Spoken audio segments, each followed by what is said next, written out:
Di masa pandemi COVID-19 ini, banyak perguruan tinggi di Bali terpaksa tidak melakukan tes masuk perguruan tinggi, baik perguruan tinggi negeri maupun perguruan tinggi swasta. Namun di masa pandemi ini, Undiksa Tetau melakukan tes baik calon mahasiswa baru dengan prioritas utama penerapan protokol kesehatan penanganan COVID-19.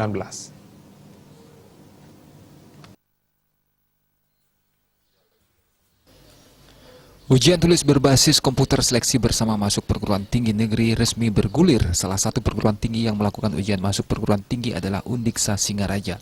Pantauan di lapangan, para calon mahasiswa baru diwajibkan mengikuti protokol kesehatan berupa menjaga jarak, menggunakan masker saat memasuki ruangan maupun saat mengikuti tes. Bahkan para pengawas yang berinteraksi dengan peserta secara khusus menggunakan alat pelindung diri. Wakil Rektor 1 Undiksa, Gede Rasben Dantes menjelaskan, Undiksa memfasilitasi ujian 1.527 peserta, sebanyak 47 orang diantaranya berasal dari luar Bali. Rasben menambahkan, prioritas utama dalam pelaksanaan ujian bagi mahasiswa baru ini adalah kesehatan dan keselamatan para peserta dan juga panitia penyelenggara.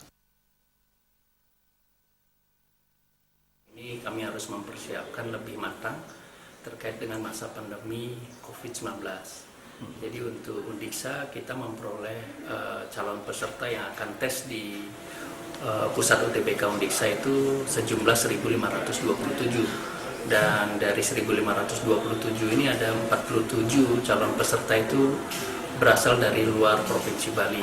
Namun kami sudah berusaha untuk berkomunikasi dengan 47 orang ini, dan 22 orang mereka sudah berada di Bali dalam beberapa minggu atau bulan sebelumnya, dan 25 orang itu sedang melakukan relokasi dari pelaksanaan UTBK-nya yang lebih dekat dengan lokasi masing-masing. Nah, untuk di Undiksa kami akan melaksanakan dari tanggal 5 sampai 9 Juli 2020, yaitu pada tahap 1 itu akan selesai.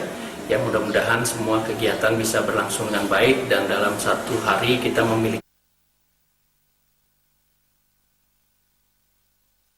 Aturan ketat tidak hanya diberlakukan bagi calon mahasiswa baru, namun diberlakukan terhadap para keluarga yang mengantar. Keluarga tidak diizinkan berada di area kampus saat ujian sedang berlangsung. Komang Yuda, Bali TV.